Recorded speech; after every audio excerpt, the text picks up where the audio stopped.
அறிவோம். அனைவருக்கும் நமஸ்காரம். நாம் தற்போது பார்த்து கொண்டிருக்கின்ற வகுப்பு பர்த்ருஹரி அருளிய நீதி சதகம். இப்ப இந்த நீதி சதகம் பாடல்கள்ல கடந்த வகுப்புகள் மூலமா 75 பாடல்கள் பார்த்து முடிச்சிருக்கிறோம். இப்ப இதுல பெரும்பாலான விஷயங்கள் பத்தி பர்த்ருஹரி என்ன சொல்றார் அப்படின்னா, ஞானிகளை பற்றியும் மேன்மக்களை பற்றியும் பேசிக்கிட்டே இருக்கார். அதுல மேன்மக்கள் எப்படி இருப்பார்கள், தீயவர்கள் எப்படி இருப்பார்கள் அப்படிங்கிற ரெண்டுக்குண்டான வித்தியாசத்தையும் நமக்கு புரிய வைக்கிறார். இது மாதிரி நிறைய பாடல்கள் மூலமா பல விஷயங்களை நம்ம தெரிஞ்சுக்க முடியுது. இப்ப இனிமேல் வரக்கூடிய 76வது பாடல்ல இருந்தும் நிறைய மேன்மக்களை பற்றி தான் பேசுவார்.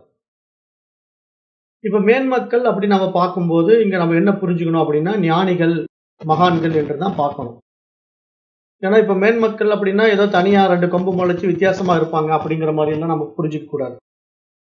ஏன்னா எந்த ஒரு வெளி வேடமும் இல்லாமல் இயல்பாக இருப்பார்கள், சராசரியாக இருப்பார்கள், அவ்வளவுதான். மேன்மக்கள் அப்படிங்கிறவங்க ஒரு தனியான முத்திரையெல்லாம் குத்திருக்க மாட்டாங்க, தனித்துவமா காட்டிக்க மாட்டாங்க. சராசரி மனிதன் மாதிரி பார்ப்பதற்கு இருப்பாங்க. ஆனால் அவர்களுடைய நடத்தைகளையும் செயல்லையும் தான் மேன்மக்கள் அப்படிங்கறத நம்ம தெரிஞ்சுக்க முடியும். அப்படித்தான் மகான்கள் எல்லாம் நடைமுறையில வாழ்றாங்க. அப்ப மேன்மக்களுடைய தன்மை என்ன அப்படின்னு நம்ம பார்க்கும்போது நம்ம என்ன சொல்ல வரோம், இந்த ஆத்ம ஞானத்தை அடைந்து தன்னை அந்த தூய அறிவாக உணர்ந்து கொண்டவர்கள் ஞானிகள், மேன்மக்கள் அப்படின்னு நம்ம புரிஞ்சுக்கிறோம். இப்ப இந்த ஆத்ம ஞானத்தை அடையாத சராசரி மனிதர்கள் தான் பணம் போன போக்குல போய்கொண்டு பல சுக துக்கங்களிலே சிக்கிக் கொண்டிருக்கிறார்கள் என்று பார்க்கிறோம். அப்ப நாம இங்க எப்படி இந்த பாடத்திட்டங்கள்ல புரிஞ்சுக்க முடியுது அப்படின்னு பாத்தீங்கன்னா, இப்ப அந்த தூய அறிவு அப்படிங்கறத நம்ம ஏற்கனவே விளக்கம் கொடுத்தோம். அது ஒரு இருப்பு, சத்து அப்படின்னு சொன்னோம். ஆனா அந்த சத்து எப்படி இருக்குது அப்படின்னு பார்க்கும்போது அது ஒரு சித்தாக இருக்கு, அறிவாக இருக்கு, உணர்வாக இருக்கு அப்படிங்கறத நம்ம பார்த்து புரிஞ்சுக்கிட்டோம். பாடத்திட்டங்கள் மூலமா படிச்சு புரிஞ்சுக்கிட்டோம். இப்ப நாம அந்த இருப்பு நிலையில இருக்க பழகிறது தான் இங்க மேன்மக்களுடைய நிலைப்பாடு அப்படின்னு நம்ம சொல்லிக்கிட்டே இருக்கிறோம். இப்ப அந்த நிலையில நம்ம நின்று பழகிறதுக்கு என்ன பண்ணணும் அப்படின்னு பாத்தீங்கன்னா, சும்மா இருக்கணும் அப்படின்னு பெரியவங்க சொல்றாங்க. இப்ப நம்ம சும்மா இருக்கணும் அப்படின்ன உடனே நாம என்ன நினைச்சுக்கிறோம், ஏதோ வேலை வெட்டிக்கு போகாம சும்மா இருக்கலாமான்னா அப்படி சொல்ல வரல. இங்க மனசளவுல சும்மா இருக்கிறது தான் சும்மா இருத்தல் அப்படிங்கிற அடிப்படையில சொல்ல வர்றது. இப்ப மனதளவுல எப்படி சும்மா இருக்கிறது அப்படின்னு கேட்டீங்கன்னா, இப்ப இந்த உலகம்ங்கிற விஷயம் நம்ம அறிவுல ஏற்றி வைக்கப்பட்டிருக்குங்கிற ஒரு அரிய உண்மையை நம்ம அறிந்து கொள்ளும் போதுதான் மனதளவுல சும்மா இருக்க முடியும். மற்றபடி நீங்க ஏதாவது தியானமோ ஜபமோ வேற ஏதாவது செய்து மனதை நிறுத்தலாம் அப்படின்னா சும்மா இருக்க முடியாது. ஏன்னா அது என்ன பண்ணும், அந்த ஜபம் செய்யற வரைக்கும் மனசு கொஞ்சம் சும்மா இருக்கும். ஜபம் முடிந்த பிறகு மீண்டும் இயல்பான வேலைகள்ல மனசு ஆர்ப்பாட்டம் பண்ணும். தியானம் பண்றதும் அப்படிதான். நீங்க தியானம் பண்ண ஆரம்பிச்சீங்கன்னா அந்த தியானம் பண்ற நேரம் வரைக்கும் மனசு கொஞ்சம் அடங்கும். அப்புறம் கொஞ்ச நேரத்துல இயல்பான விஷயத்துக்குள்ள வரும்போது ஆர்ப்பாட்டம் பண்ணும். மூச்சு பயிற்சியும் அப்படிதான். மூச்சு பயிற்சி பண்ணும்போது கொஞ்சம் மனசு அமைதியா இருக்கிற மாதிரி இருக்கும். அப்புறம் சிறிது நேரம் கழித்து மீண்டும் இயல்பான விஷயங்களுக்குள்ள மனசு ஆர்ப்பாட்டம் பண்ணும். அப்ப எப்பொழுதுமே மனது அமைதியா இருக்கணும்னா நம்ம என்ன செய்யணும் அப்படின்னு பார்க்கும்போது, இங்க மகான்கள் சொல்ற விஷயம் என்ன, சும்மா இரு அப்படின்னு சொல்றது எப்படி புரிஞ்சுக்கணும் அப்படின்னு கேட்டீங்கன்னா, இங்க நம்ம சகஜ நிலைக்குள்ள நம்ம வரணும். நம்முடைய இயல்பு, நம்முடைய யதார்த்தம், நம்முடைய சொரூபம் இருக்கு இல்லையா, அது சகஜமா இருக்குது. எப்படி இருக்குது அப்படின்னு பாத்தீங்கன்னா, அது எங்கும் எதிலும் வியாபித்து இருக்கு. அது நமக்குள்ள இருக்கு அப்படின்னு நம்ம எப்படி இந்த பாடத்திட்டங்கள் மூலமா உணர்ந்து கொள்கிறோம். அதாவது அகம் பிரம்மாஸ்மி அப்படிங்கிற வார்த்தையை நம்ம கேட்டு நானே அந்த பிரம்மம் அப்படின்னு நம்ம சொல்ற நிலைப்பாடு எப்படி இருக்கு அப்படின்னா, உடலோ மனமோ சார்ந்து சொல்றது இல்ல. அந்த உணர்வின் அடிப்படையில நான் பிரம்மம் அப்படிங்கிற புரிதலோட நம்ம அதை சொல்றோம். அப்ப இங்க என்னுடைய வியாபகம் தானே எல்லாமா இருக்க முடியும். ஏன்னா இங்க உணர்வு, அறிவு அப்படிங்கிற அடிப்படையில இங்க எல்லாவற்றையும் அறியும் அறிவாகவே நான் தான் இருக்கிறேன். இப்ப நான் இருப்பதினால இங்க எல்லாம் இருக்கிறது அப்படிங்கிற ஒரு ஆழமான உண்மை நமக்கு புரிய வந்துட்டா, நம்ம எப்படி இந்த உலகத்தை பார்க்கிறோம், அறிவின் மீது இந்த மனம் அப்படிங்கிற உலகம் ஏற்றி வைக்கப்பட்டிருக்கு. அந்த ஏற்றி வைத்துக் கொண்ட விஷய சுகங்கள்ல மனசு சிக்கிக்கிறதுனால தான் அந்த சுக துக்கங்களை அனுபவிக்குது. இப்ப நம்ம இந்த பாடத்திட்டங்கள் மூலமாக அடைந்த ஞானத்துல இங்க அறிவு மட்டும்தான் இருக்கு, ஆனா அறிவினுடைய பிரகாசம் வந்து மனதுல பட்டு பிரதிபிம்பிக்கிறதுனால, இந்த மனசு என்ன நெனச்சுக்குதுன்னா, நானே அந்த அறிவுங்கிற மாரி நெனச்சுக்கிட்டு ஆர்ப்பாட்டம் பண்ணுது. அதே மனதுக்கு நம்ம புரிய வைக்கிறோம். நீ இங்க ஆர்ப்பாட்டம் பண்றதுக்கு ஒண்ணுமில்ல. அந்த அறிவினுடைய பிரகாசத்த வாங்கிக்கிட்டு, நீ உன்னுடைய பிரகாசமா நெனச்சு ஆடிக்கிட்டு இருக்கிற. இது உனக்கான தனித்துவமான அறிவு கிடையாது. அதனுடைய பிரதிபிம்பம் தான் நீ. அப்படின்னு சொல்லி மனதுக்கு நம்ம புரிய வைக்கும்போது, அப்ப எந்த மனது வந்து தன்னுடைய தனித்துவ அகங்காரத்தை இழந்து விடுகிறதோ, ஓ! இதுவரைக்கும் நான் தான் எல்லாம் தெரிஞ்சுகிட்டு இருக்கேன். நான் தான் எல்லாம் அறிந்து கொண்டவன்ங்கிற அகங்காரத்துல ஆடிக்கிட்டு இருந்த மனசுக்கு வந்து, இந்த ஞானம் வருது இல்லையா? இந்த பாடத்திட்டங்கள் மூலமா புரிதல் வருது இல்லையா? அப்படி வரும்போது என்ன பண்ணும் அப்படின்னா, தன்னுடைய தனித்துவ அடையாளங்களை இழத்து விடும். ஓ! இப்ப என்னுடைய செயல் இங்க ஒண்ணும் இல்லையா? அப்ப நான் சிந்தனை பண்றது இல்லையா? அப்ப இது எல்லாமே அந்த அறிவு பிரகாசிக்கிறதுனால இந்த மனம் வந்து அப்படி பிரகாசிக்கிற மாரி தெரியுதா? அப்படிங்கிற ஒரு தெளிவு அந்த மனதுக்கு குடுக்கப்படும்போது, அந்த மனசு என்ன பண்ணுதுன்னா, தன்னை இழந்து விடுவது தான் இங்க சரணாகதி, பற்று விடுதல் அப்படிங்கிற எந்த பாடம் எடுத்துக்கிட்டாலும் சரி. சும்மா இரு அப்படின்லாம் நெறைய விஷயங்கள் சொல்றோம் இல்லையா? நம்ம என்னென்ன விஷயங்கள் சொல்றோமோ, அதாவது நம்ம எப்படியெல்லாம் புரிஞ்சுக்கிறோமோ, அந்த வார்த்தைகளுக்கெல்லாம் பொருள் என்ன அப்படின்னு கேட்டீங்கன்னா, தன்னை இழப்பது தான். தன்னை இழப்பதுன்னா என்ன? நான் வந்து அந்த அறிவாக இருக்கிறேங்கிறது தெரியாம, மனத வந்து நானுங்கிற அபிமானத்தினால நான் வந்து இப்படி ஆடிக்கிட்டு இருந்தேன். இப்ப இந்த மனமும் வந்து ஏற்றி வைக்கப்பட்ட எண்ணங்களுடைய அடிப்படையில இயங்கிக்கிட்டு இருக்கிறதுனால, சுக துக்கங்களுக்குள்ள போய் சிக்குது. அதனால சுகம் வரும்போது ஆடுது, துக்கம் வரும்போது கதறுது. ஆனா இங்க அறிவு வந்து இதுல சம்பந்தப்படாம சாட்சியா இருக்குது. அப்ப நான் யார் அப்படின்னு நம்ம விசாரணை செய்து நம்முடைய சொரூபத்த நம்ம உணரும்போது, இங்க நம்முடைய எதார்த்தம், நம்முடைய இயல்பு புரிஞ்சுட்டா, இந்த மனம் என்ன ஆகும்? அந்த இடத்த விட்டு காணாம போயிடும். அப்போ இந்த அறிவு மட்டும் இருக்குது இல்லையா? அப்ப இந்த அறிவினுடைய பிரகாசம் தான் இப்ப இனிமேல் வந்து ரொம்ப வெளிப்படையா வெளிப்படப் போகுது. அதுக்கான உபாதி தான் இந்த உடலையும், மனசையும் அதுவே வச்சுக்கிட்டு வெளிப்படுத்திக்கிட்டு இருக்கு. ஏன்னா அதனுடைய படைப்பு தானே, பிரதிபிம்பம் தானே இந்த உலகமே. மனசாக இருக்கிறது வந்து தனித்தனி மனமாக நாம பிரிச்சு வச்சுக்கிட்டு இருக்கிறதுனால தான் நமக்கு இந்த அல்லல்கள் எல்லாம். இப்ப மைக் கனெக்ஷன் வந்து டிஸ்கனெக்ட் பண்ணிட்டு இப்ப திருப்பி கனெக்ட் பண்ணியிருக்கேன். இப்ப பாருங்க. இப்ப பேசும்போது இப்ப சரியா தெரியல. இருக்கா? கன்டினியூ பண்ணுங்க. இதா இருக்கும். ஓகே. ஏதாவது டிஸ்டர்பன்ஸ் இருந்தா சொல்லிடுங்க. ஏன்னா நான் பாட்டுக்கு பேசிட்டு இருப்பேன். நல்லது. சரி. இப்ப என்ன புரிஞ்சுக்கணும் நீங்க இந்த பாடத்திட்டத்துல அப்படின்னா, இப்ப நீங்க ஒவ்வொருத்தரும் உங்களை வந்து ஆத்மாவா ஃபர்ஸ்ட் உணரணும். இந்த பாடத்திட்டத்தினுடைய நோக்கம் என்னன்னா, மேன்மக்கள், மேலோர்கள், ஞானிகள் அப்படின்னா அவங்க வந்து தன்னை தூய அறிவாக, ஆத்மாவாக புரிந்து கொள்வார்கள். இப்ப அந்த ஆத்மாவாக புரிந்து கொண்டால் மட்டும் போதாது. அது வந்து பரோட்ச ஞானம். ஏன்னா நம்ம பாடத்திட்டங்கள்ல படிக்கிறத வச்சுக்கிட்டு நம்ம வந்து நம்ம ஆத்மா அப்படின்னு சொல்லிட்டு இருக்கிறோம். ஆத்மாவா, அனுபவ அறிவா நம்ம எப்ப மாற முடியும் அப்படின்னா, இப்ப அந்த மனசுக்கு வந்து புரிதல் குடுத்திருக்கிறோம் இல்லையா? இப்ப ஆத்மாவுக்கும் மனசுக்குள்ள வித்தியாசம் என்ன அப்படிங்கிற புரிதல் குடுத்திருக்கிறோம்.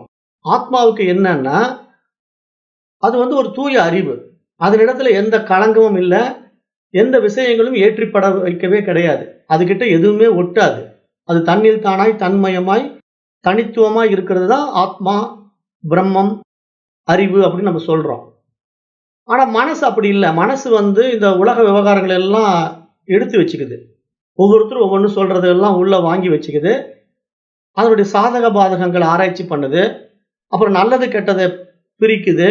அப்புறம் அதுல நல்லத எடுத்துக்குது, கெட்டத ஒதுக்குது. இது மாரி எல்லாமே செய்யுது இல்லையா? இதெல்லாம் மனசு தான். அப்ப நம்ம இங்க மனதுல இருக்கிறோமா, அறிவுல இருக்கிறோமா அப்படிங்கிறத பார்த்தா, நம்ம பெரும்பாலும் மனதுல தான் இருக்கிறோம். அறிவுக்கு போறதே கிடையாது. அப்ப அறிவுக்கு போனா என்ன நடக்கும் அப்படின்னு கேட்டீங்கன்னா, அங்க அமைதியும், ஆனந்தம் மட்டும் இருக்கும். எதுவுமே இருக்காது. அங்க ஆனந்தம் தான். தூய அறிவுல அமைதியா, ஆனந்தமா இருப்போம்.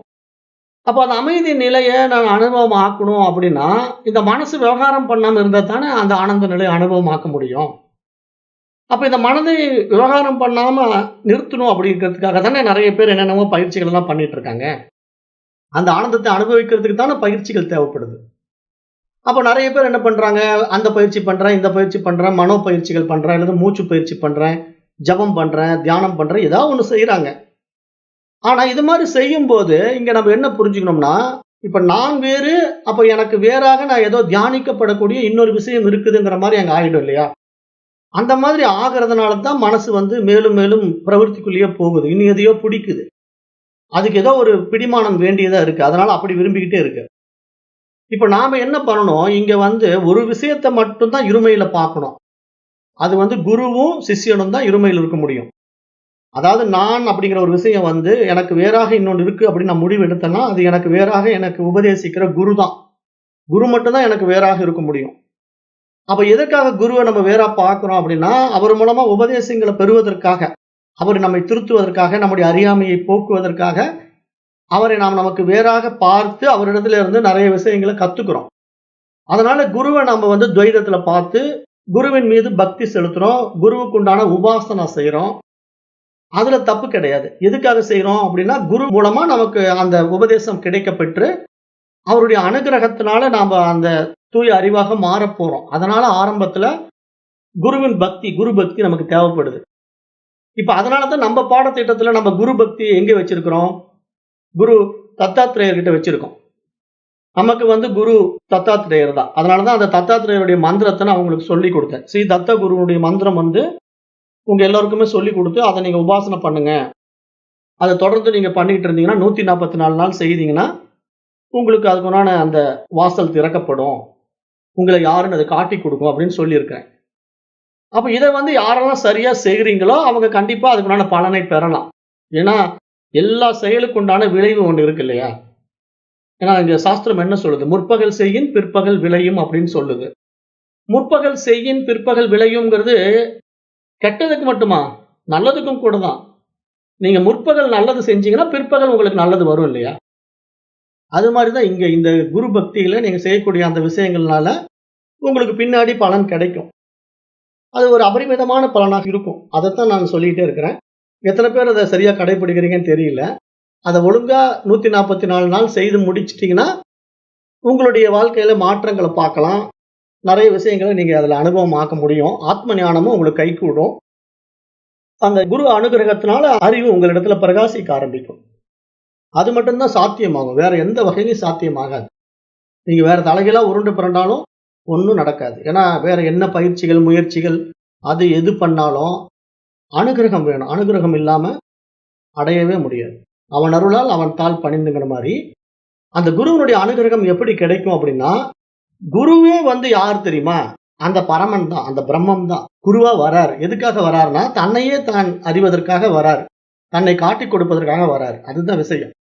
அப்ப அந்த அடிப்படையில இப்ப நீங்க என்ன புரிஞ்சுக்கணும்னா, இப்ப நான் பிரம்மம், நான் ஆத்மா, நான் தூய அறிவு அப்படிங்கிறத பரோட்ச ஞானமா புரிஞ்சுக்கிட்டா பிரயோஜனப்படாது. அத நீங்க என்ன பண்ணணும்னா, நடைமுறையில அனுபவத்துக்கு கொண்டு வரும்போது, அந்த தூய அறிவாகத்தான் நான் இருக்கிறேன் அப்படிங்கிறதுல திடமாக நிக்கணும். திடமா நின்னுகிட்டே இருக்கும்போது, அந்த அறிவினுடைய பிரகாசம் வார்த்தைகளால் வர்ணிக்க முடியாது. அதுதான் நான் உதாரணமெல்லாம் சொல்லுவேன். சூரிய பிரகாசம் மாரி சுயம் பிரகாச அறிவு அது. இப்ப ஒரு தீபத்தினால் ஏற்றுகின்ற வெளிச்சத்த கூட பன்மடங்கு அதிகமா இருக்கும். ஒரு தீபத்தை ஏற்றி நம்ம வெளிச்சம் பார்க்கறதுக்கும், சூரியனுடைய வெளிச்சத்துக்கும் எவ்வளவு வித்தியாசம் இருக்கு. அது நீங்க கீழ 1000 வெளிச்சத்தை ஏத்துனாலும், அல்லது பயங்கரமான பவர்ஃபுல் லைட் எல்லாம் கொண்டு போட்டாலும், சூரியனுடைய வெளிச்சத்துக்கு ஈடாக முடியுமான்னா, முடியாது. ஏன்னா சூரியன் வந்துட்டா, இந்த பூமியே வெளிச்சமாயிடுது. ஆனா நீங்க வேறு என்னதான் ஆர்டிபிஷியல் லைட் செயற்கை முறையில வெளிச்சத்த குடுக்க ஆரம்பிச்சாலும், அந்த பகுதியில வேணா வெளிச்சம் இருக்கலாம். அவ்வளவுதான் இருக்க முடியுமே தவிர, பூமிக்கே வெளிச்சம் வருமானா எப்படி வரும்? அந்த உதாரணத்த இங்க ஒப்பிடணும். எதுக்காகன்னா, ஆத்மாவுக்கும் மனசுக்குள்ள வித்தியாசத்த சொல்றேன். அப்ப நீங்க அந்த ஆத்மான்னு உங்களுக்குள்ள நீங்க அனுபவம் ஆக்குறதுக்கு அந்த உணர்வு உங்களுக்குள்ள பிரகாசிக்க ஆரம்பிக்கும்போது என்ன ஆகும்னா, உங்களுக்கு என்ன இந்த உடல் மூலமா பிரகாசிக்குதோ, அது அபரிமிதமாக பிரகாசிக்க ஆரம்பிக்கும். இந்த உடலை வைத்துக்கொண்டே பிரகாசிக்க ஆரம்பிக்கும். அப்ப உங்களுடைய சிந்தனா சக்தி மாறும். உங்களுடைய புரிதல் மாறும். அப்புறம் உங்கள அது எப்படி பயன்படுத்தும்னா, அந்த அறிவே தான் தன்னை வெளிப்படுத்துவதற்காக தான மனசையும், உடலையும் படைச்சிருக்கு. ஏன்னா இந்த உலகத்த படைச்சுக்கிறது அதுதான் படைச்சுக்குது. அந்த அறிவினால் தான் இங்க எல்லாமே படைக்கப்பட்டிருக்கு. அந்த அறிவே தான் அனுபவிக்குது. மனசின் மூலமா அனுபவிக்குது. ஆனா இந்த வித்தியாசம் என்ன நடக்கும்னா, ஆத்மாக்குள்ள நீங்க போகும்போது மாற்றங்கள் நடக்கும்.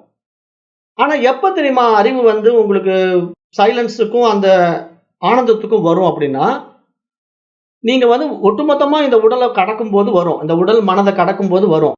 ஆனா ஆரம்பத்துல நீங்க அந்த உடல மனச கடக்க முடியாம இந்த மாரி வர்றதுனால, சகஜ சமாதிக்கு முதல்ல வந்துடணும். சகஜ சமாதிங்கிறது என்னன்னா, இப்ப நான் அந்த தூய அறிவு தான்.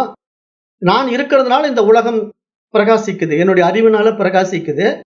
அப்ப இதுல ஒவ்வொன்னும் இது இது இன்னது அப்படின்னு நான் அறிந்தது எதனால அறிந்து கொண்டேன்? என்னுடைய மனதின் மூலமாக இதை நான் பகுத்து பிரித்து அறிந்து கொண்டேன். அப்ப நான் இருக்கிறதுனால இதெல்லாம் அறியப்படும் பொருளாக இருக்கு. அப்ப அறிபவனாகிய மனசு நான் இருக்கிறேன். அறியப்படும் பொருளாக இந்த உலகம் இருக்கிறது. அப்ப அறிபவன் அறியப்படும் பொருள்ல என்ன நடக்குது? அறிவு இருக்கு. அதான் அனுபவம்.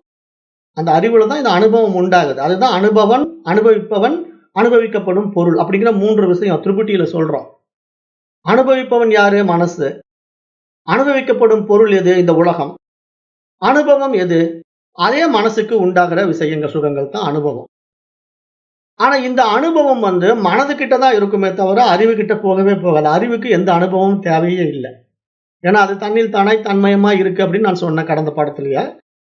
அப்ப இப்ப நீங்க அந்த அறிவாக மாறிட்டீங்கன்னா எனக்கு எந்த அனுபவமே இருக்காதா அப்படின்னு கேட்டீங்கன்னா, எந்த அனுபவமே இருக்காது. நீங்க யாருன்னே உங்கள தெரிந்து கொள்ள முடியாத அந்த அறிவு நிலையில நிக்கிற ஒரு நிலைப்பாடு இருக்கு பாத்தீங்களா? அதுக்கு விளக்கமே குடுக்க முடியாது. ஏன்னா அங்க சொல்வதற்கு இன்னொருத்தன் இல்ல. தன்னுடைய நிலைப்பாட்ட எடுத்து சொல்வதற்கு தனக்கு வேறாக அங்க எதுவுமே இல்ல அப்படிங்கிறதுனால, அங்க வெறும் ஆனந்தமும் அமைதியும் நிறைஞ்சிரும். அந்த நிலையில நெறைய பேர் என்ன நெனச்சுக்கிறாங்க, அதுதான் சூன்யம், ஒன்றுமற்ற நிலை அப்படிங்கிற நிலைக்கு போயிடுறாங்க இல்லையா? ஆனா இப்ப நாம அந்த சூன்யம், ஒன்றுமற்ற நிலை அப்படிங்கிற விஷயத்துக்கு இப்ப நாம இந்த உடம்பு இருக்கிறப்போ அந்த மாரி ஒரு சிந்தனை போக வேண்டிய அவசியம் இல்ல. ஏன்னா அதுதான் குழப்பத்த உண்டு பண்ணும். அப்படி போயிட்டீங்கன்னா, உங்களுக்கு ஒன்றுமற்ற நிலையில, நிர்விகல்ப நிலையில நீங்க எடுக்கக்கூடிய முயற்சி என்ன ஆகும்னா, உங்கள சூன்யமா மாத்திடும். ஒன்றுமற்ற நிலையில அப்படி நின்னு பழகுறது தப்பு. அது வேண்டாம். அதுக்கு பதிலா என்ன பண்ணணும்னா, இப்ப இந்த உலகம்ங்கிறது என்னுடைய அறிவினால பிரகாசிக்குது. அப்ப நான் இருக்கிறதுனால இங்க அனுபவிப்பவன் அப்படிங்கிற மனசு இருக்குது. அப்ப நான் இருப்பதுனால இங்க அனுபவிக்கப்படும் பொருள்ங்கிற உலகம் இருக்குது. அப்ப இங்க நான் இருப்பதனால இங்க அனுபவம் என்ற ஒரு நிலை உண்டாகுது. அப்ப இங்க அனுபவிப்பவன், அனுபவம், அனுபவிக்கப்படும் பொருள் அப்படிங்கிற 3ம் என்னுடைய இருப்பினாலே இருக்கிறது அப்படின்னு நீங்க தெரிக்கும்போது, இந்த உலகம் உங்களுக்குள்ள இயல்பா இருக்குது. அதுல எந்த மாற்றமும் இல்ல. அது என்ன நடக்குதோ நடக்கும். இந்த உலகத்துல இருக்கிற அத்தனை விவகாரங்களும் அப்படியே உங்க கண்ணு முன்னாடி இருக்கும். உங்க புலன்களுக்கு அனுபவம் ஆகும். ஏன்னா அதான அனுபவம். ஆனா அத நம்ம எப்படி பார்க்கலாம்னா, சகஜமா பார்க்கலாம். சம்பந்தப்படாம பார்க்க முடியும். அந்த நிலையில நீங்க சாட்சியா இருக்கணும். அதாவது நான் அந்த தூய அறிவு தான். எனக்கு இதுல சம்பந்தம் இல்ல. ஆனா என்னுடைய பிரகாசத்தினால இந்த உலகத்த நான் பார்க்கிறேன், அனுபவிக்கிறேன், ஆனந்தம் அடைகிறேன். இதுல சில சுக துக்கங்கள் மனசு அடையுது. அப்படிங்கிறத நீங்க பார்த்துட்டு, இப்போ என்ன பண்ணணும்? விழிப்புணர்வுனால இத நீங்க பிரிச்சு பார்க்கணும். விழிப்புணர்வுனால எப்படி பிரிச்சு பார்க்கணும்னா, விழித்துக்கொண்ட விவேகத்தினால, இப்ப நமக்கு ஒரு சுகம் வருதுன்னா, இந்த சுகத்த மனசு தான் அடையுது. அப்ப ஆடாத அப்படின்னு மனசுக்கு அட்வைஸ் குடுக்கணும். ஒரு துக்கம் வருது. அப்படியே மனசு துவண்டு போகுது. அப்பவும் அந்த விழிப்புணர்வுனால, பாரு இந்த துக்கம் உனக்கு கிடையாது, அறிவுக்கு கிடையாது. இது மனசு தான் இத துக்கமா பார்த்துக்கிட்டு இருக்கு. ஆகவே நீ துவண்டு போகாத. இது மனம் கற்பித்துக் கொண்ட கற்பனா விஷயங்கள் தானே. இங்க எல்லாமே கனவு தானே. இங்க எல்லாமே திரைப்படம் தானே. நீ எதுக்கு இதுல போய் முக்கியத்துவம் குடுத்து ரொம்ப கஷ்டப்பட்டுக்கிற? ஆகவே மனசே இது உன்னுடைய நிலையில நீ இப்படி எல்லாம் இருக்குன்னு நம்புறதுனால வரக்கூடிய பிரச்சனைப்பா இது. நம்பாத அப்படின்னு சொல்லி நம்ம திருப்பியும் அந்த விழிப்பு நிலையில இருந்து அந்த மனதுக்கு ஒரு அட்வைஸ் பண்றோம். அப்ப இந்த அட்வைஸ் பண்ணக்கூடிய அந்த ஸ்டேஜ் சொல்றோம் இல்லையா? அதுதான் நம்ம என்ன சொல்றோம்? ஒரு வகுப்பறைக்குள்ள ஒரு ஆசிரியர் நுழைந்த மாரி. இதெல்லாம் நெறைய உதாரணங்கள் நான் குடுத்துக்கிட்டே இருக்கிறேன். நெறைய பேருக்கு புரிய மாட்டேங்குது. ஒரு வகுப்பறையில மாணவர்கள் கசமுசான்னு சத்தம் போட்டுட்டு இருக்காங்க. அப்ப அந்த வகுப்பறைக்குள்ள ஒரு ஆசிரியர் வராரு. வந்த உடனே அந்த வகுப்பறையில இருக்கிற அத்தனை மாணவர்களும் அப்படியே அமைதியாயிடுவாங்க. ஆசிரியர் வந்துட்டாருன்னு தெரிஞ்ச உடனே அந்த மாணவர்கள் எல்லாம் அமைதியாகிற மாரி, இங்க மனசு ஆர்ப்பாட்டம் பண்ணிட்டு இருக்கு. அந்த அறிவு கவனிக்குது. ஏன் இப்படி நீ ஆர்ப்பாட்டம் பண்ணிட்டு இருக்கிற? இந்த சுகம் உண்மையிலேயே உன்னுடைய சுகமா? இந்த துக்கம் உன்னுடைய துக்கமா? அப்படின்னு மனசுக்கு இந்த அறிவு பார்க்க ஆரம்பிச்சதுன்னா, மனசு அப்படியே அமைதியாயிடும். ஓ! இங்க ஒண்ணும் இல்ல. நான் தான் தெரியாம இதெல்லாம் போட்டு இழுத்து போட்டுக்கிட்டு விவகாரம் பண்ணிட்டு இருக்கிறேன். சிக்கல் பண்ணிட்டு இருக்கிறேன். அல்லது இது உண்மைன்னு நினைச்சு சந்தோஷப்பட்டுட்டு இருக்கிறேன். அப்படிங்கிறத புரிதல் வந்துட்டா அமைதியாயிடும். அப்ப இந்த மாதிரி நீங்க பிராக்டிஸ் பண்றது. இதுதான் சகஜ சமாதின்னு பேரு. இது நீங்க உடம்போடு இருக்கும்போதும், இந்த உலகத்த நீங்க தொடர்பு கொள்ளும்போதும் செய்ய வேணும். இத விட்டுட்டு நிர்விகல்ப நிலைக்கு போக முயற்சி எடுக்கக்கூடாது. நெறைய பேர் நிர்விகல்ப நிலைக்கு போக முயற்சி எடுக்குறாங்க. சும்மா இருந்த உடனே, சரி நான் ஒண்ணுமே செய்யாம அப்படியே உட்கார்ந்துடுறேன் அப்படின்னா, அப்படி எப்படி இருக்க முடியும்? அதான் நான் ஏற்கனவே சும்மா இருக்கிற டாபிக்ல சொல்லியிருக்கிறேன். எவ்வளவு நேரம் சும்மா இருக்க முடியும்? அதிகபட்சமா ஒரு 3 மணி நேரம், 4 மணி நேரம் இருக்கலாம். அப்புறம் தானாவே பசி வந்துரும். இல்லன்னா மலஜல உணர்வு வந்துரும். அப்ப இந்த உடலுக்கு உண்டான உபாதைகள் இருக்கே, அதை எத நிறுத்த முடியும்? இந்த உடல் சும்மா இருக்க முடியுமா? மூச்சு விடாம இருக்க முடியுமா? இருதயம் துடிக்காம இருக்க முடியுமா? முடியாது. ஆக இங்க சும்மா இருங்கிறது எப்படி புரிஞ்சுக்கணும்னா, ஆத்மாவில நிக்கிறது தான் சும்மா இரு. அந்த ஆத்மாவா நான் இருக்கிறேங்கிறத புரிஞ்சுக்கிறது ஞானம். அந்த ஞானத்த மனதுக்கு குடுத்துடணும். ஏன்னா அறிவே தான் எல்லாமே இருக்கிறதுனால அறிவுக்கு ஞானம் தேவையில்ல. இங்க ஞானம் யாருக்கு தேவை? மனசுக்கு தானே. ஞானிங்கிறது யாருக்கு? மனசுக்கு தான் ஞானித்தன்மை தேவை. ஆனா அந்த ஞானிக்கு மேல இருக்கிறது தானே அறிவு. அறிவுங்கிறது என்ன? அந்த இறைவன், பிரம்மம், பிரக்ஞை அப்படின்னு நம்ம பல பெயர்கள் வச்சு சொல்றோம் இல்லையா? அப்ப அந்த நிலைப்பாட்டுக்கு எதுவுமே தேவையில்ல. ஆனா அந்த நிலைப்பாட்டை உணர்வதற்கான முயற்சியில மனசு ஈடுபடுறதுனால, அந்த மனசுக்கு இந்த ஞானத்த நம்ம குடுக்க வேண்டியதா இருக்கு அப்படிங்கிறது தான் இங்க மகான்கள் சொல்ற விஷயம். அப்ப இத நீங்க ஆழமா உள்ள வாங்கிக்கணும். இதுதான் இங்க நம்ம பாடத்திட்டத்துல நீங்க கத்துக்க வேண்டியது. ஏன்னா நீங்க நெறைய பேர் என்ன நெனச்சுக்கிறீங்கன்னா, முரண்பாடாக பேசுற மாரி நெனச்சுக்கிறீங்க. ஒரு டைம் இப்படி சொல்றாரு, ஒரு டைம் அப்படி சொல்றாரு அப்படிங்கிற மாரி புரிஞ்சுக்கிறீங்க. அந்த புரிதல் அற்ற தன்மைன்னு தான் நான் சொல்லுவேன். ஏன்னா அங்க சொல்ல வேண்டிய இடத்த நீங்க ஆராய்ந்து பார்க்கணும். யார் இடத்துல பேசுறேன் அப்படிங்கிறத நீங்க புரிஞ்சுக்கணும். அப்புறம் எப்படிப்பட்ட கிளாஸ்ல அத சொல்லியிருக்கிறேன் அப்படிங்கிறத பார்க்கணும். அதையெல்லாம் பார்த்து தான் நீங்க ஒரு தெளிவுக்கு வரணுமே தவிர, எடுத்த உடனே இப்படியும் பேசுறாரு, அப்படியும் பேசுறாரு அப்படிங்கிற 2 விதமான கண்ணோட்டத்துல என்னுடைய பேச்ச நீங்க அனலைஸ் பண்ணக்கூடாது. ஏன்னா உயர் பாடங்கள் எடுக்கும்போது அதுக்கு தகுந்த மாரி என்னுடைய கிளாஸ் இருக்கும். பேசிக் லெசன்ஸ் எடுக்கும்போது அதுக்கு தகுந்த மாரி என்னுடைய கிளாஸ் இருக்கும். 2யும் நீங்க போட்டு குழப்பிக்க கூடாது. கம்பேரிசன் பண்ணக்கூடாது. ஏன்னா இந்த பேசிக் கிளாஸ் யாருக்குன்னா, ஆரம்ப நிலை சாதகர்களுக்கு புரியிற மாரி நம்ம சில விஷயங்கள் எடுத்து சொல்லுவோம். அப்ப அந்த இடத்துல நம்ம சில விஷயங்கள் இருமைகள்ல பேச வேண்டியிருக்கும். சில புரிதல்கள் குடுக்க வேண்டியிருக்கும். அத நம்ம அப்படியே ஏத்துக்கிட்டு, ஓ! அந்த இடத்துல தேவைப்படுது அது. அதனால அப்படியே இருக்கட்டுமே அப்படிங்கிற புரிதல் வரணும். அதுக்கு தான் நானு எல்லாமே உங்களுக்கு தெளிவா எக்ஸ்பிளைன் பண்றேன். சரியை, கிரியை, யோகம், ஞானம் அப்படிங்கிற 4 நெறிமுறைகள்ல நாம எந்த இடத்துல இருக்கிறோம்? உடல் அளவுல தான் நம்ம உபகாரம் பண்ணிட்டு இருக்கிறோமா? அல்லது உடலும், மனதும் கலந்து கிரியால இருக்கிறோமா? இல்ல அதுக்கும் கடந்து யோகத்துக்குள்ள வர்றோமா? இல்ல அதுக்கும் மேலாக ஞானத்துக்குள்ள நிக்கிறோமா? அப்படிங்கிற ஒவ்வொரு நிலையும் நம்ம எப்படி பயணிக்கிறோம்? அப்படி நம்ம பயணம் பண்ணி வரும்போது, இதுல எந்த நிலையும் நம்ம இழக்கவும் முடியாது. ஏன்னா எந்த உயரிய நிலைக்கு வந்துட்டாலும், அது எல்லாத்துக்கும் ஆதாரமா அந்த அறிவு தான் இருக்குது அப்படிங்கிற அந்த புரிதல் நம்ம இடத்துல இருக்கணும். அத நம்ம விட்டுவிட முடியாது. ஏன்னா நான் ஏற்கனவே சொன்னேன். பிஹெச்டி வந்துட்டீங்க அப்படிங்கிறதுக்காக, ஆனா ஆவன்னா விட்டுட முடியுமா? ஏபிசிடிய விட்டுட முடியுமா? அப்ப ஏபிசிடிங்கிற அந்த அடிப்படை லெசன்ஸ் நமக்கு தெரிஞ்சா தான் நம்ம படிக்கவே முடியும், பேசவே முடியும். அப்ப இந்த மெத்தட்ல தான் நம்ம இங்க எல்லாமே பார்க்கிறோம். அப்ப நீங்க ஒரு ஞானி ஆயிட்டேன் அப்படின்னு சொல்லிட்டு உலகத்த வெறுக்க முடியுமா? உலகம் இல்லை என்று சொல்ல முடியுமான்னா, சொல்ல முடியாதுன்னு தான் சொல்றேன் நானு. ஞானிகளுக்கும் உலகம் இருக்கு. ஆனா அந்த உலகத்தை ஞானிகள் எப்படி அணுகுகிறார்கள் அப்படிங்கிறது தான் முக்கியம். பிஹெச்டி படிச்சவர்களுக்கும் ஏபிசிடி இருக்கு. ஆனா ஆவன்னா இருக்கு. ஆனா பிஹெச்டி படிச்சவர்கள் அந்த ஏபிசிடிய ஆனா ஆவன்னாவை எப்படி கையாளுகிறார்கள் தான் முக்கியம். இந்த டிஃபரன்ஸ் புரியுதா உங்களுக்கு? இல்ல பிஹெச்டி வந்துட்டேங்க, நான் ஏபிசிடிலாம் இனிமேல் படிக்க மாட்டேன்னு சொல்லுவாரா அவரு? நானே பிஹெச்டிங்க, நான் டாக்டரேட் பட்டம் வாங்கிட்டேன். அதனால எனக்கு ஏபிசிடியே தேவையில்லைன்னு சொன்னாருன்னா, அவர் பிஹெச்டியே படிக்க பிரயோஜனம் இல்ல. அப்ப இங்க பிஹெச்டிக்கு வந்தாலும் ஏபிசிடி தெரிஞ்சிருந்தா தான் பிஹெச்டில அவர் ஏதாவது சப்ஜெக்ட்ட சொல்ல முடியும். அது மாரி இங்க ஞானியா ஆயிட்டாலும், இங்க உலகம்ங்கிறது எப்படி இருக்குங்கிற புரிதல்ல தான் அத கையாள முடியும். அந்த அடிப்படையில நான் இங்க பேசிக்கிட்டு இருக்கிறேன். அந்த டிஃபரன்ஸ நீங்க நல்லா இங்க புரிஞ்சுக்கங்க. ஏன்னா நம்ம வகுப்புகள் இப்படி வித்தியாசமா போகும். ஆனா எந்த இடத்துல நீங்க அத புரிஞ்சுக்கிறீங்கங்கிறத பொறுத்து தான் உங்களுடைய முன்னேற்றம் இருக்கு. நீங்க 10 கிளாஸ் வராம ஒரு கிளாஸ் மட்டும் வந்துட்டு கேட்டுட்டு, என்னடா இப்படி சொல்றாரு அப்படின்னு இத புரிஞ்சுக்கிறதும், அப்புறம் திருப்பி ஒரு 10 கிளாஸ்க்கு வராம இன்னொரு கிளாஸ கேட்டுட்டு, என்னடா இப்படி சொல்றாரு அப்படின்னு மாத்தி புரிஞ்சுக்கிறதுக்கும் நான் பொறுப்பாக முடியாது. ஏன்னா நான் ஆரம்பத்துல இருந்து ஒரே மாரி சொல்லிக் குடுத்துட்டு இருக்கேன். நான் கிட்டத்தட்ட 20 வருஷமா ஒரே விஷயத்த தான் சொல்றேன். ஆனா எதுக்காக மாத்தி மாத்தி சொல்றேன்னா, இடத்துக்கு தகுந்த மாரி மாத்தி மாத்தி சொன்னாலும், விஷயம் ஒண்ணுதான்.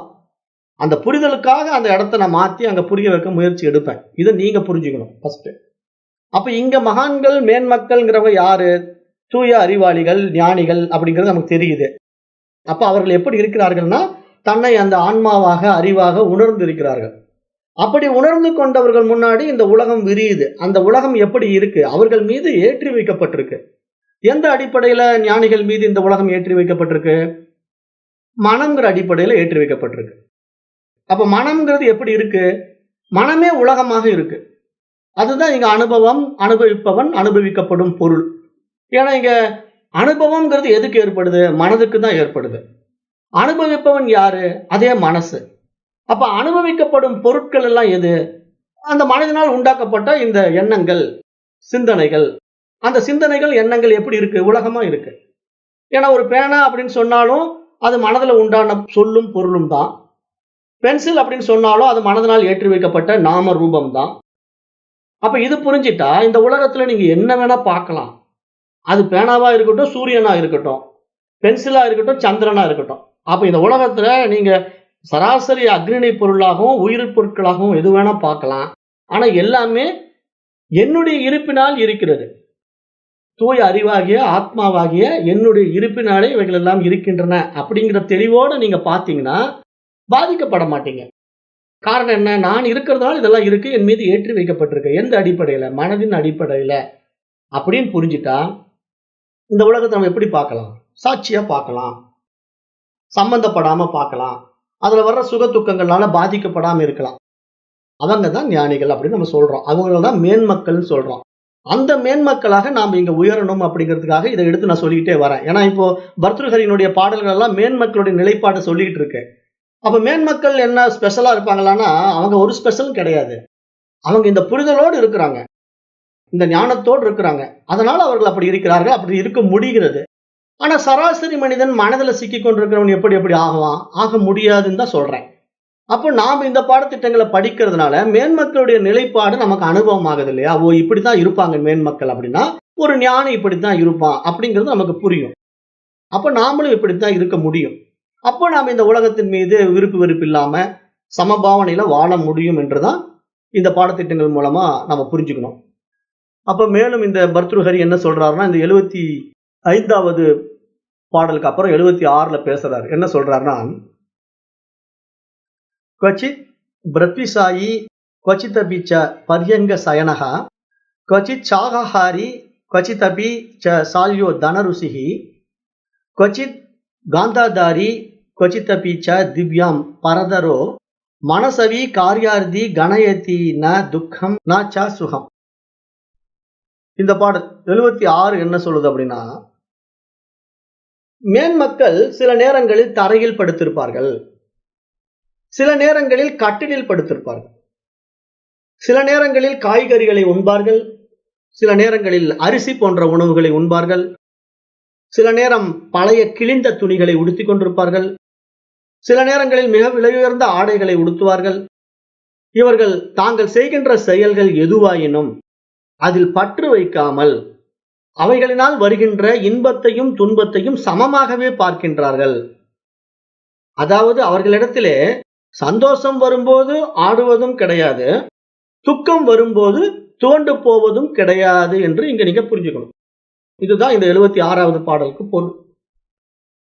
அப்ப என்ன இங்க அருமையா புரிய வைக்கிறார்னா, மேன்மக்களுடைய நிலைப்பாட்டை நீங்க ஐடென்டிஃபை பண்ணவே முடியாது. ஏன்னா ஒரு மகான் என்ன பண்ணுவார்னா ராஜ உடையில உட்கார்ந்திருப்பாரு, ஒரு மகான் பிச்சைக்காரன் மாதிரி கிழிஞ்ச உடையில உட்கார்ந்திருப்பாரு. 2 பேரும் மேன்மக்கள் தான். இவர் ராஜ உடையில் இருக்காரு, இவர் தான் மேன்மகன். அவர் கிழிஞ்சு போய் கந்தல் ஆடை உடுத்திட்டு இருக்காரு, அவர் சாதாரண ஆளா அப்படிங்கறது தீர்மானிக்கிறது எது? நம்முடைய மனசு தானே. அப்ப அதனால ஞானிகளை நம்ம எதையும் வச்சு எடை போடவே முடியாது. வெளியிருக்கிற அந்த வேஷத்தை பார்த்து எடை போடவே கூடாது. அவங்க திடீர்னு பார்த்தா ஒரு நாள் கட்டாந்தரையில படுத்துட்டு இருப்பாங்க, மறுநாள் பாத்தீங்கன்னா கட்டில்ல படுத்துட்டு இருப்பாங்கன்னு சொல்றாரு இல்லையா? இந்த பாடல் அதான் சொல்றாரு. மேலோர் சில நேரங்களில் தரையில் படுப்பார்கள், சில நேரங்களில் கட்டிலில் படுப்பார்கள், சில நேரங்களில் காய்கறிகளை உண்பார்கள், சில நேரங்களில் அரிசி உணவை உண்பார்கள். அப்படின்னா என்ன? ஒரு நேரத்துல ரொம்ப பழைய உணவு அல்லது ஒரு சாதாரண காய்கறி கிடைச்சாலும் சாப்பிடுவாங்க, ஒரு நேரத்துல அறுசுவை உணவு ஆடம்பரமா உண்பாங்க. இப்ப நிறைய பேர் என்ன நினைச்சுக்கிறாங்கன்னா, ஆடம்பரமா உண்டா இவர் எப்படி ஞானியா இருப்பாருங்க? ஞானின்னா அப்படியே சாப்பாட்டுக்கு சத்தவ நாட்டம் இருக்கணும் இல்லையா? அவன் தான் ஞானி.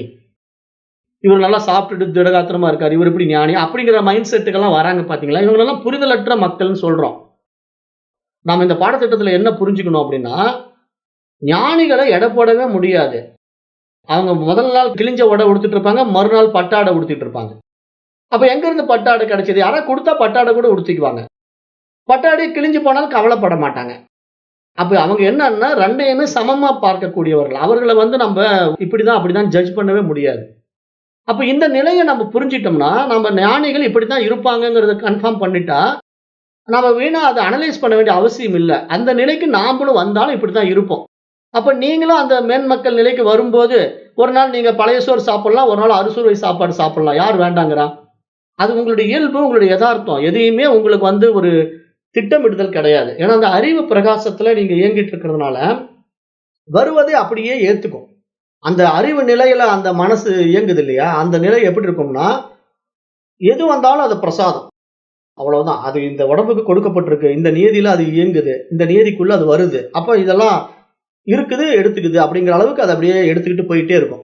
அப்ப அந்த நிலையில வரும்போது மகான்கள், ஞானிகளுடைய நிலைப்பாடு என்ன அப்படின்னா, அவங்களுக்கு 2மே சமமா இருக்கிறதுனால, இது உயர்ந்தது, அது தாழ்ந்ததுங்கிற அந்த பேதமை அவங்க கிட்ட இருக்காது அப்படிங்கிறது இங்க சொல்ல வராரு. அதுதான் இந்த பாடலுடைய அர்த்தம். இந்த பாடல்ல தெளிவான அர்த்தம் என்ன அப்படின்னா, மேலோர் வந்து சில நேரங்களில் தரையில் படுப்பார்கள், சில நேரங்களில் கட்டிலில் படுப்பார்கள். சில நேரங்களில் காய்கறிகளை உண்பார்கள், சில நேரங்களில் அரிசி உணவை உண்பார்கள். சில நேரம் பழைய கிழிந்த துணிகளை உடுத்துவார்கள். சில நேரங்களில் மிகவும் விலை உயர்ந்த ஆடைகளை உடுத்துவார்கள். இவர்கள் தாங்கள் செய்கின்ற செயல்கள் எதுவாயினும் அதில் பற்று வைக்காமல் அவைகளினால் வருகின்ற சுக துக்கங்களை சமமாகவே பார்ப்பார்கள். அதாவது சுகம் வரும்போது ஆடுவதும், துக்கம் வரும்போது துவண்டு போவதும் இவர்களிடம் என்றுமே கிடையாது அப்படிங்கிறது இந்த 76வது பாடலுடைய பொருளாக நம்ம பார்க்கிறோம். அப்ப இதுதான் ஞானிகளுடைய நிலைப்பாடு. அப்ப நம்ம இதை வச்சு ஒருத்தரை கம்பேர் பண்ணக்கூடாது. ஒவ்வொரு ஞானியும் ஒவ்வொரு மாதிரி இருப்பாங்க. ஒருத்தர் கோமணம் கட்டிக்கிட்டே ஞானியா இருப்பாரு. ஒருத்தர் அப்படியே பயங்கரமான பட்டாடை உடுத்தி கொண்டு கிரீடம் எல்லாம் வச்சுக்கிட்டு உட்காந்துருப்பாரு. இப்ப நம்ம பொள்ளாச்சியிலேயே பாத்தீங்கன்னா கோடி சுவாமிகள் ஒருத்தர் இருந்தார். கோடி சுவாமிகள் நான் பார்த்திருக்கிறேன். அப்ப அவர்லாம் பாத்தீங்கன்னா அப்படியே பட்டு பீதாம்பரம் ட்ரெஸ் தான். அவர் அதுக்குண்டான ட்ரெஸ்ஸை போட்டுக்கிட்டு தடையில ஒரு கிரீடம் வச்சுக்கிட்டு உட்காந்துருப்பாரு. அந்த சட்டைக்கு மேல எல்லாம் மணிகள் எல்லாம் போட்டிருப்பாரு. விலை உயர்ந்த மணிகள் எல்லாம் போட்டிருப்பாரு. அவர் ஒரு அரண்மனையில இருந்தார். ஒரு பொள்ளாச்சி ஜமீன்தாருடைய அரண்மனையில அவரை தங்க வச்சிருந்தாங்க. அப்ப அந்த மாதிரி மகான்களும் இருக்கிறாங்க. காரணம் என்ன? அவங்க அப்படியே இருந்தாலும் அவங்க மகான்கள் தான். வெறும் கோமணத்தோட ரமண மகரிஷி மாதிரி உட்கார்ந்திருந்தாலும் மகான்கள் தான்.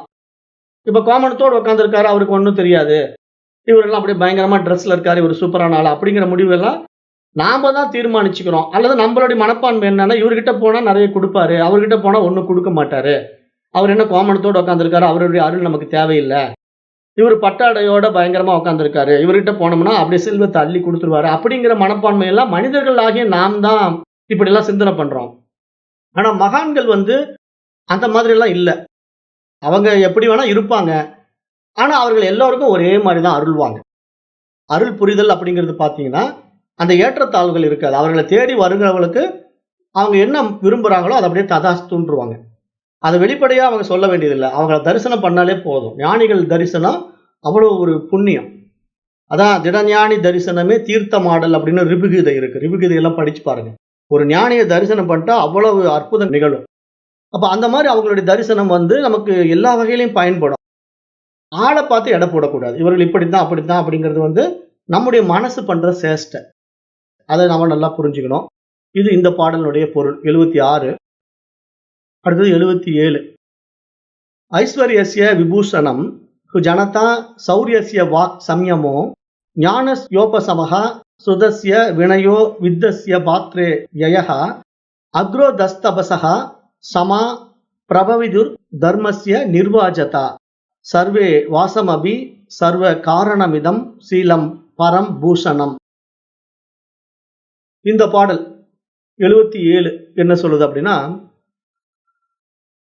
அதாவது மேன்மக்களுடைய அணிகலன் என்ன அப்படின்னா நற்பண்பு தான். அவர்களிடத்தில் இருக்கின்ற நல்ல பண்பு தான் அந்த மேன்மக்களுக்கு உண்டான அணிகலன் அப்படிங்கிறார். அணிகலன்னா நம்ம மேல போடுற இந்த ட்ரெஸ்ஸோ அல்லது ஆடை ஆபரணங்களோ கிடையாது. ஒவ்வொருத்தரும் அணிகலன்கள் அப்படின்னா நகைகள் போட்டுக்கிட்டா ராஜா மாதிரி இருந்தா நம்ம பெரிய ஆள் அப்படின்னு காட்டிக்கிறாங்க இல்லையா? அப்படி சொல்ல வரல. உண்மையான மேன்மக்களுடைய அணிகலன் என்பது நல்ல பண்புகள். அது மாதிரி வீரத்தின் அணிகலன் வந்து மன்னிப்பு அப்படிங்கிறாரு. ரொம்ப ஆழமான உண்மைகளை பேசுறாரு. அதாவது நிறைய பேர் வீரம்னா என்ன நினைச்சிட்டு இருக்கிறான், ஒருத்தனை எதிர்த்து அடிச்சிட்டோம்னா நான் பெரிய வீரன், அவனை போட்டு மிதிச்சிட்டேன்னா நான் வீரன், அல்லது அவனை கொன்னுட்டேன்னா நான் வீரன் அப்படின்னு நினைக்கிறான். ஆனா உண்மையிலேயே வீரம் அப்படிங்கிறதுக்கு உண்டான அணிகலன் என்ன அப்படின்னா மன்னிப்புங்கிறாரு.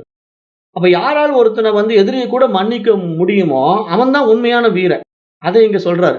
வீரத்தின் அணிகலன் மன்னிப்பு, ஞானத்தின் அணிகலன் மன அமைதி. அப்ப யார் ஒருவன் ஞானம் அடைந்து விடுகிறானோ அவனுக்கு மன அமைதி வந்துவிடும் அப்படிங்கிறது தான் இங்க உண்மை. ஏன்னா நம்ம நிறைய பேர் என்ன நினைச்சுக்கிறோம், நம்ம ஞானத்தை அடைகிறோம் ஆனா மன அமைதி வரலன்னு சொல்றோம். அது மனதினுடைய ஏமாற்று தன்மை தான்.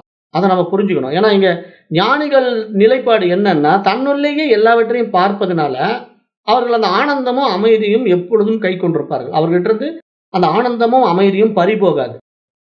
ஏன்னா அவர்களிடத்திலேயே எல்லாம் இருக்கு. இந்த ஒட்டுமொத்த உலகம் அவர்களிடத்தில் இருக்கு. அவர்கள் யாரிடத்திலும் எதையும் கேட்க வேண்டியதே இல்ல. அவங்களுக்கு என்ன வேணுமோ அதெல்லாம் வரும். யாசகமே அவங்க எதிர்பார்க்க வேண்டியதில்ல. அதாவது ஒரு ஞானிகளுடைய நிலைப்பாடு என்ன அப்படின்னா, இந்த ஒட்டுமொத்த உலகமும் தன்னிடத்திலேயே இருக்குங்கிறத தெரிஞ்சுக்கிட்டதுனால, அந்த உலகத்துக்குள்ள என்னென்ன இருக்குது? வைரம், வைடூரியம், தங்கம் இப்படிங்க நம்ம விலை உயர்ந்த பொருட்களும் இருக்கு. சாதாரண பொருட்களும் இருக்கு. அப்ப இந்த உலகம் அப்படின்னு ஒரு விஷயத்தை எடுத்துக்கிட்டீங்கன்னா, அதுல உயர்வும் இருக்கு, தாழ்வும் இருக்கு. அப்ப ஞானி அந்த உலகத்தையே தன்னுள்ள வச்சுக்கிட்டு இருக்காருங்கும்போது, அவருக்கு என்ன தேவையோ அதை ஈர்த்துக்குவார். அவருக்கு தேவைப்படும்போது அது அவருக்கு தானா வரும். அத அவர்கள் யாரிடத்திலும் யாசகமாகவோ கேட்டோ பெற வேண்டியது கிடையாது.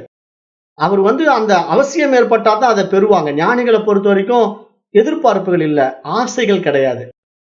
ஏன்னா எதுவும் அடைவதற்கு ஒன்றும் இல்ல. அவர்களே எல்லாமா இருக்கிறதுனால, அவர்கள் ஒரு உயர் நிலையில இருக்கிறவங்கள பார்த்தா கூட எப்படி தெரியுமா நினைப்பாங்க? நான் தான் அதுன்னு நினைப்பாங்க. இப்ப நீங்க பெரிய பதவியில இருக்கிறவங்க பாருங்களேன். இப்ப நம்முடைய பாரத தேசத்தினுடைய பாரத பிரதமர் எடுத்துக்கலாமே. பாரத பிரதமர் தானே நம்ம தேசத்தினுடைய உயர்ந்த பதவி. இப்ப அந்த பாரத தேசத்தினுடைய உயர்ந்த பதவியில பாரத பிரதமர் இப்ப வெளிநாட்டுக்கு போறாருன்னா, அவருக்கு ராஜ மரியாதை குடுக்குறாங்க. ராணுவ மரியாதை குடுக்குறாங்க. அப்ப ராணுவ மரியாதை எல்லாம் குடுத்து அவர வரவேற்று, அவருக்கு நெறைய விஷயங்கள் எல்லாம் மதிச்சு அங்க செய்யும்போது, அதாவது ஒரு அரசனுக்கு உண்டான அத்தனை சௌகரியங்களும் அவருக்கு கிடைக்குது. ராஜ மரியாதைன்னு சொல்றோம் இல்லையா? ஒரு ராஜ மரியாதை கிடைக்குது. அப்ப அந்த ராஜ மரியாதை கிடைக்கிற நிலையில ஞானி எப்படி இருக்காருன்னா, இங்க பார்த்தா ஏதோ ஒரு ரோட்ல ஒரு ஓரமா மரத்தடியில தான் உட்கார்ந்திருப்பாரு. ஆனா, அங்க அவருக்கு கிடைச்ச ராஜ மரியாதை இங்க இவருக்கு கிடைச்சதா தான் இவர் பார்ப்பார். இவர பொறுத்தவரைக்கும் அந்த பிரதமர் வேற இல்ல, இவரு வேற இல்ல. ஏன்னா இவரே அவர், அவரே இவர். இங்க வேற்றுமையே இவர்கிட்ட கிடையாது. ஒரு பிச்சைக்காரனிடத்துல சாப்பாடுக்கு வழி இல்லாம திண்ணையில படுத்துக்கிட்டு இருக்கிறவனும் அவர்தான். உலகத்தாரால் போற்றப்படுகின்ற ராஜ மரியாதையை பெறுபவரும் அவர்தான். அப்ப இவரிடத்துல இந்த 2மே சமமாக பார்க்கப்படுறது தான் ஞானியினுடைய நிலைப்பாடு. அப்ப ஞானியை பொறுத்தவரைக்கும் எனக்கு இதுதான் வேணும், அதுதான் வேண்டாம் அப்படிங்கிற அந்த விருப்பு வெறுப்பே இல்லை இல்லையா? அப்ப அவர்கள் எந்த நிலையில இருக்கிறாங்கன்னா, உடல் மனம் கடந்த நிலையில நிக்கிறாங்க. நாம தான் அவர உடல்ல பார்த்துக்கிட்டு என்னடா இப்படி அழுக்கு ட்ரெஸ் போட்டுட்டு இருக்காருன்னு நினைக்கிறோம். அப்புறம் நாம தான் அவர உடல்ல பார்த்துட்டு என்னடா இப்படி ட்ரெஸ் சூப்பரா பண்ணிட்டு உட்கார்ந்திருக்காரு அப்படின்னு நினைக்கிறோம். போலி சாமியாரா இருப்பாரு அப்படின்னு நம்ம நினைக்கிறோம். ஆனா இங்க சூப்பரா ட்ரெஸ் போட்டிருந்தாலும் சரி, சுமாரா ட்ரெஸ் போட்டிருந்தாலும் சரி, அவர்கிட்ட எந்த மாற்றமும் இல்ல. அவர் அவரா இருக்காரு. அவ்வளவுதான். அந்த நிலை தான் இங்க புரிஞ்சுக்கணும். அந்த நிலையில இருக்கிற ஞானிகளுக்கு எப்பொழுதும் அமைதி தான், ஆனந்தம் தான். அவர்கள் அந்த விருப்ப வெறுப்புக்குள்ள போனாதானே மன அமைதி கெடும். மன அமைதி யாருக்கு கெடும்? ஒண்ணு உயர்ந்தது, ஒண்ணு தாழ்ந்தது அப்படிங்கிற இருமைகள் இருக்கிறவனுக்கு தான் மன அமைதி கெடும். ஏன்னா அவன் உயர்வை எதிர்பார்க்கறான், அது நடக்கல, மன அமைதி போயிடுது. அப்புறம் தான் தாழ்வா இருக்கிறேன் அப்படின்னு கவலைப்படுறான், மன அமைதி போயிடுது. ஆனா இங்க ஞானிகள் இடத்துல அந்த நிலைப்பாடே இல்ல. ஏன்னா அவர்கள் இந்த ஒரு உடல்லயே அவங்க இருக்காங்க. அவங்க இந்த உலகமாவே இருக்கிறாங்க. அப்ப அவங்களுக்கு அந்த நிலைப்பாடே இல்லையா? அதுதான் நாம இங்க புரிஞ்சுக்கணும். ஏன்னா இந்த புரிதல் எல்லாம் எப்ப வரும் தெரியுமா நமக்கு? அதான் குரு அனுகிரகம் வேணுங்கிறேன் நான். அந்த குரு அனுகிரகத்தை நீங்க அடையணும்னா அதுக்கான சில முயற்சிகளை செய்யாம அனுகிரகம் கிடைக்காது. அதுக்கு தான் அந்த மந்திரம் கொடுத்திருக்கிறேன். அதை மறந்துடாதீங்க. தொடர்ந்து செய்யுங்க. 144 நாள் செய்து முடிச்சவங்க அநேகமா ஜூன் மாசத்துல முடியும்னு நினைக்கிறேன். ஏப்ரல் இப்போ மே, ஜூன்ல முடியும். 144 முறை செய்து முடிக்கிறவங்க. அந்த முடிச்சவங்க இந்த டெலகிராம்ல எனக்கு இன்ஃபார்ம் பண்ணுங்க. அவங்களுக்கு ஸ்பெஷல் கிளாஸ் இருக்கு. அவங்களுக்கு மட்டும்தான் ஸ்பெஷல் கிளாஸ். 144 டேஸ் கம்ப்ளீட் பண்ணவங்களுக்கு. இடையில யாரெல்லாம் சரியா பண்ணலையோ அவங்களுக்கெல்லாம் திருப்பி எப்ப முடியுதோ அப்பதான் அவங்க அந்த கிளாஸ்ல கலந்துக்க முடியும். சரி, விஷயத்துக்கு வருவோம். இப்ப இந்த பாடல் என்ன சொல்லுதுன்னா, மேன்மையின் அணிகலன் நற்பண்பு, வீரத்தின் அணிகலன் மன்னிப்பு, ஞானத்தின் அணிகலன் மன அமைதி, கேள்வி அறிவின் அணிகலன் சொல்லடக்கம், செல்வத்தின் அணிகலன் கொடை, தவத்தின் அணிகலன் கோபம் கொள்ளாமை, அதிகாரத்தின் அணிகலன் பொறுத்தல், அறத்தின் அணிகலன் சுயநலமில்லாமை ஆக அனைத்திற்கும் மூல காரணமான நல்லொழுக்கமே மகான்களின் தலை சிறந்த அணிகலனாம் அப்படின்னு இந்த பாடல்ல தெளிவுபடுத்துறார். இந்த பாடலுடைய பொருள் நல்லா ஆழமா புரிஞ்சுக்கணும். அதாவது மேன்மைக்கு அணிகலன் நல்ல பண்புகள் இருக்கணும். அதாவது நல்ல பண்புகள் இருந்தா அதுதான் உண்மையிலேயே மேன்மை. வேற எந்த ஒரு விஷயமும் மேன்மைன்னு சொல்ல முடியாது. ஒரு மனிதனிடத்துல மேன்மையான விஷயம் என்னங்க அப்படின்னு கேட்டீங்கன்னா, அவனிடத்துல நல்ல பண்பு நலன்கள் இருந்தால் அந்த மனிதன் மேன்மையானவன், மேன்மக்கள் அப்படின்னு நம்ம சொல்லலாம். அதே மாதிரி ஒருத்தங்கிட்ட வந்து வீரம் இருக்கு அப்படின்னா, கத்தி வச்சிருக்காரா, துப்பாக்கி வச்சிருக்காரா, அல்லது பயங்கரமான பாடி பில்டரா அப்படிங்கிற அடிப்படையில வீரத்தை பார்க்கிறது கிடையாது. இங்க வீரத்தை எப்படி பார்க்குதுன்னா, சாஸ்திரம் வீரத்தின் அணிகலன் மன்னிப்புன்னு சொல்லிடுது. அப்போ ஒருத்தன் வந்து எதிரியை கூட மன்னித்தான்னா அவன் தான் உண்மையான வீரன். அப்ப அவன் வீரன் என்று இங்கு சொல்லப்படுது. அப்ப ஞானத்தின் அணிகலன் மன அமைதி. அப்ப யாரிடத்திலே மன அமைதி இருக்குதோ அவர்கள் ஞானிகள். கேள்வி அறிவின் அணிகலன் சொல்லடக்கம். அப்ப சொல்லடக்கம் அப்படின்னா, இப்ப யாரிடத்துல சொல்ல அடக்கம் இருக்கும், அந்த பணிவு இருக்கும் அப்படின்னா, ஞானிகள் இடத்துல தான். அந்த விஷயங்கள் எல்லாம் தெரிந்து கொண்ட ஒரு அறிவாளிகளா இருப்பாங்க அவங்க. அவங்க எல்லா அறிவுத்தனமும் அவங்க கிட்ட இருக்கும். எத்தனை கேள்விக்கும் பதில் சொல்லக்கூடிய திறமை இருக்கும். ஆனாலும் அவங்க கிட்ட அந்த அடக்கம் இருக்கும், பணிவு இருக்கும். எனக்கு எல்லாம் தெரியும் அப்படிங்கிற அகங்காரம் இருக்காது. கேட்கக்கூடிய கேள்விக்கு அத்தனைக்கும் பதில் சொல்லக்கூடிய திறமை பொருந்தியவர்களாக இருந்தாலும், அவர்களுக்கு உண்மையான அணிகலன் வந்து அடக்கம். இப்படிப்பட்ட அடக்கம், சொல் அடக்கம். எனக்கு எல்லாம் தெரியுங்கிற அகங்காரத்துல வார்த்தையை விடவே மாட்டாங்க. ஒன்னும் தெரியாதவர்கள் மாதிரி தான் அவர்கள் இருப்பார்கள். அது மாதிரி செல்வத்தின் அணிகலன் என்னன்னா கொடை. செல்வம் இருக்கலாம் ஒருத்தங்கிட்ட. ஆனா அந்த செல்வம்ங்கிறதுக்கான அணிகலனே என்ன தெரியுமா? அவன் தான தர்மம் செய்யறது தான். கொடை இருக்கணும். கொடை இல்லாம அவன் செல்வம் வச்சிருந்து என்ன பிரயோஜனம்? அந்த செல்வத்தினால பயன் இல்லை. அந்த செல்வத்துக்கான அணிகலனும் அது இல்லை. ஆகவே செல்வத்தின் அணிகலன் கொடை. தவத்தின் அணிகலன் கோபம் கொள்ளாமை. இப்ப தவம் அப்படிங்கிற ஒரு விஷயம் என்னன்னா, கோபம் இல்லாம இருக்கிறது தான் தவம். ஏன்னா கோபப்பட்டாலே நமக்கு அங்க தவம் குன்றி போகும். ஏன்னா இங்க நம்ம விஸ்வாமித்திரருடைய கதையில படிக்கிறோம் இல்லையா? விஸ்வாமித்திரருடைய கதையில வந்து அவர் பயங்கரமான தவம் எல்லாம் பண்ணி தவ வலிமை பெருக்கி வச்சிருந்தாரு. ஆனா கோபப்பட்ட உடனே என்ன ஆயிடுது? அவருடைய தவ வலிமை எல்லாம் குன்றி போயிடுது இல்லையா? அப்ப தவம் அப்படிங்கிற ஒரு விஷயத்துல என்ன உண்மையான அணிகலன் அப்படின்னு பாத்தீங்கன்னா, கோபம் படாம இருந்தாலே போதும். நீங்க தவ வாழ்க்கை வாழ்கிறீர்கள்ன்றது அர்த்தம். அப்ப தவ வாழ்க்கை நம்ம வாழணும் அப்படின்னா, நம்ம இடத்துல கோபம் வரக்கூடாது அப்படிங்கிறது இங்க பாயிண்ட். தவத்தின் அணிகலன் கோபம் கொள்ளாமை, அதிகாரத்தின் அணிகலன் பொறுத்தல், பொறுமை அப்படிங்கிறது.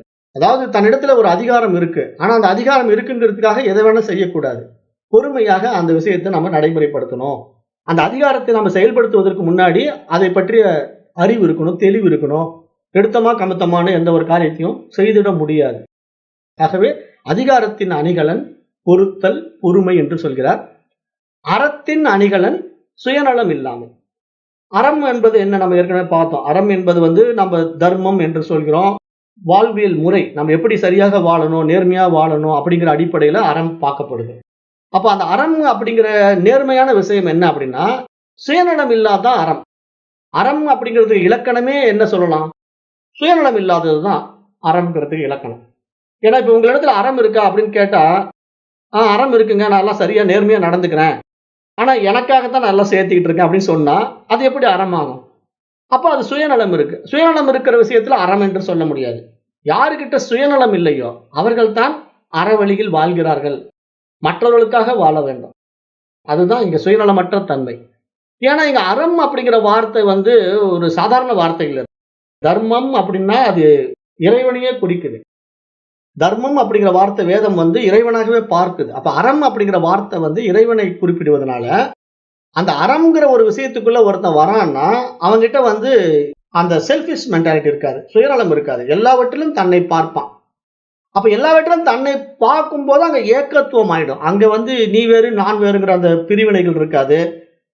உலகம் வேறு நான் வேறு அப்படிங்கிற பிரிவினைகள் இருக்காது. ஏன்னா இங்க எதையுமே பிரிச்சு பார்க்காம எல்லாவற்றையும் தன்னுள் பார்க்கின்ற அந்த உயரிய நிலை, அந்த நிலை தான் இங்க சுயநலம் இல்லாத தன்மைன்னு சொல்றோம். அதுதான் அறம் என்று இங்க பார்க்கப்படுகிறது. அப்ப இதுக்கு எல்லாமே மூல காரணம் என்ன அப்படிங்கும்போது அவர் என்ன சொல்றாருன்னா, அனைத்திற்கும் மூல காரணமான நல்லொழுக்கம் தான் ஒருவனுடைய தலை சிறந்த அணிகலன் அப்படின்னு சொல்லிடுறாரு. அப்போ இங்க அடிப்படையான ஒரு விஷயம் என்னன்னா, ஒழுக்கம் இருக்கணும். ஒழுக்கம் இல்லைன்னா அவன் வாழ்ந்து பயன் இல்லை. அப்ப ஒழுக்கம் வந்து ரொம்ப ரொம்ப முக்கியம் அப்படிங்கிறத மகான்கள், திருவள்ளுவர் போன்ற ஞானிகள் எல்லாம் நமக்கு சொல்றாங்க. அதையும் புரிஞ்சுக்கிறதுக்கு தான் இந்த பாடல் 77ல பார்க்கிறோம். இப்ப 78வது பாடல். நிந்தந்து நீதி நிபுணா யதீவா சுவந்து லக்ஷ்மிஹி சமாவிசத்து கச்சத்து வா யதேஷ்டம் அத்யைவ வா மரணமஸ்து யுகாந்தரேவா நியாயாத் பதஹ பிரவிச்சலந்தி பதம்ன தீராக. இது 78வது பாடல். இது என்ன சொல்றதுன்னா, இந்த பாடல் நீதி நெறிமுறைகளில் திறமையானவர்களாக இருப்பின் அவர்கள் மற்றவர்களால் கண்டிக்கப்படட்டும் அல்லது அவர்களை மற்றவர்கள் புகழ்ந்து பேசட்டும். லட்சுமி அவர்களிடத்தில் விரும்பியபடி வரட்டும் அல்லது லட்சுமி வராமல் இருக்கட்டும். அவர்களுக்கு மரணம் இன்று வருவதாக இருக்கட்டும் அல்லது இந்த யுகமே முடியும் நிலையில் வருவதாக இருக்கட்டும்.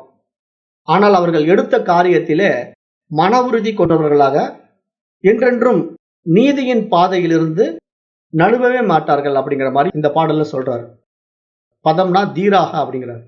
அவர்கள் தான் தீரர்கள், நீதியின் பாதையிலிருந்து நழுவாதவர்கள் அப்படிங்கிற மாதிரி இந்த பாடல் பொருள் சொல்ல வருது. அதாவது இந்த பாடலுடைய ஆழமான உட்பொருள் என்ன அப்படின்னு பாத்தீங்கன்னா, அதாவது இந்த அறம் தவறாமல் வாழுகின்ற மக்கள், நேர்மையா நீதி நெறி தவறாமல் வாழுகின்ற மக்கள் இருந்தாங்கன்னா, அந்த மக்கள் கிட்ட மற்றவர்கள் கண்டிக்கக்கூடிய மாதிரி ஒரு அராஜகத்தன்மையை கொண்டு வந்தா கூட அவங்க அதனால கவலைப்பட மாட்டாங்க. அந்த அரசியல் அவங்களை ஈடுபடாம தடுக்கக்கூடியவர்கள் அவர்களை தடுத்தாலும் அவர்கள் அதுக்காக கவலைப்பட மாட்டாங்க. அல்லது மற்றவர்கள் ஆஹா இப்படி பண்றாரு அப்படி பண்றாரு ஒரு பெரிய கொடைவள்ளல் அப்படி இப்படின்னு எல்லாம் அவர் புகழ்ந்தாலும் அதுல மயங்க மாட்டாங்க. புகழ்ச்சிக்கும் இகழ்ச்சிக்கும் மயங்காதவர்கள் நீதி நெறி தவறாத மேன்மக்கள். அதே மாதிரி அந்த நீதி நெறி தவறாத நிலையிலே வாழுகின்ற மேன்மக்கள் இடத்துல லக்ஷ்மி விரும்பியபடி வந்தாலும், அவர்களிடத்துல செல்வங்கள் விரும்பியபடி சேர்ந்தாலும், செல்வம் சேர்ந்துருச்சுன்னு ஆடம்பரமா வாழ மாட்டாங்க. அவங்க எப்பயும் போல இயல்பா இருப்பாங்க. அல்லது லக்ஷ்மியே வராமல் போனாலும், எந்த செல்வமும் இல்லை வறுமையில் இருக்கிறாங்க, பரவாயில்ல, அப்பயும் அவங்க ஒரே மாதிரி தான் இருப்பாங்க. அதான் ஞானிகளுடைய நிலைப்பாடு. ஞானிகளை பொறுத்த வரைக்கும் வர்றதுனால ஆடுறதும் போறதுனால கலங்கிறதும் என்றுமே கிடையாது. அவங்க ரெண்டு நிலையிலும் சமமாக இருப்பார்கள். அப்புறம் மேலும் அவர்களுக்கு மரணம் இன்றே வருவதாக இருந்தாலும் கவலைப்பட மாட்டாங்க. உனக்கு மரணமே இல்லப்பா, நீ இந்த உலகம் இந்த யுகம் எப்ப முடியுதோ அப்பதான் உனக்கு மரணம், அது வரைக்கும் நீ இந்த உடம்புலயே இருக்கலாம் அப்படின்னு சொல்லி வரம் கொடுத்தாலும் ஆகான்னு ஆட மாட்டாங்க. அவங்களுக்கு இந்த உடல் இருப்பதை பற்றியும் கவலை இல்லை, இந்த உடம்பு போறதை பற்றியும் கவலை இல்லை. ஏன்னா அவங்க தெளிவா இருக்கிறாங்க. இந்த உடல் மனம் கடந்த உணர்வா இருக்கிறதுனால அவர்கள் இந்த எதிலையுமே சம்பந்தப்படாம தன்னுடைய நீதியின் பாதையிலிருந்து நழுவாமல், நெறி மாறாமல், நீதி மாறாமல் சரியாக இருக்கின்றார்கள். எந்த ஒரு சூழ்நிலையிலும் நீதியின் பாதையிலிருந்து நழுவ மாட்டார்கள் என்று அந்த ஞானிகளை, உயர்ந்த மேன்மக்களை பற்றி இந்த 78வது பாடல்ல பேசிடுறார். அடுத்தது 79. கதர்தித ஷாபி ஹி தைரிய உருத்தேர்ன சக்கியதே தைரிய குணஹா பிரமார்ஷ்டும் அதௌமுக ஷாபி கிருதஸ்ய வக்னேர் நாதஹா சிகா யாதி கதாச்சி தேவஹா. இந்த பாடல் 79 என்ன சொல்லுது அப்படின்னா, எரிஞ்சுக்கிட்டு இருக்க ஒரு தீப்பந்தம் இருக்கு. தீயினுடைய பந்தம் எரிந்து கொண்டிருக்கிறது. அந்த தீச்சுடரை எப்பயுமே மேல் நோக்கி தான் அது எரிந்து கொண்டிருக்கும். அதை நம்ம திருப்பி கீழே பிடிச்சோம்னாலும், அதை நம்ம தலைகீழா அந்த தீச்சுடரை நம்ம திருப்பி பிடிச்சாலும் அது என்ன ஆகும், திருப்பி மேல் நோக்கி தான் தீப்பிழம்பு எரிய ஆரம்பிக்கும். தீயினை கீழ் நோக்கி பிடித்தாலும் அதன் சுடர் எப்போதும் மேல் நோக்கியே திரும்பும். அதுபோல மன உறுதி உள்ளவர்களை மற்றவர்கள் கீழாக நடத்தினாலும் அவர்கள் தங்களது மேலான மன உறுதியை ஒருபோதும் இழக்க மாட்டார்கள் என்று இந்த பாடல் 79ல அதே மேன்மக்களுடைய மேன்மையை சொல்றார்.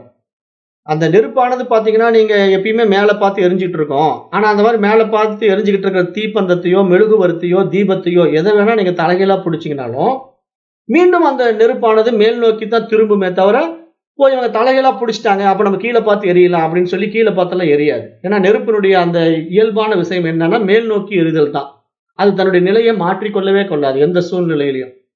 அப்ப நீங்க எப்படி தலைகீழா பிடிச்சாலும் அது மேல் நோக்கி தான் எரியும். அது போல நல்லவர்கள், மேன்மக்கள் எவ்வளவு கீழாக நடத்தப்பட்டாலும், மற்றவர்களால் எவ்வளவு கீழாக நடத்தப்பட்டாலும் தங்களுடைய மேலான மன உறுதியை ஒருபோதும் இழக்க மாட்டார்கள் என்று மேன்மக்களை பற்றி மிகச் சிறப்பாக பேசுகிறார்.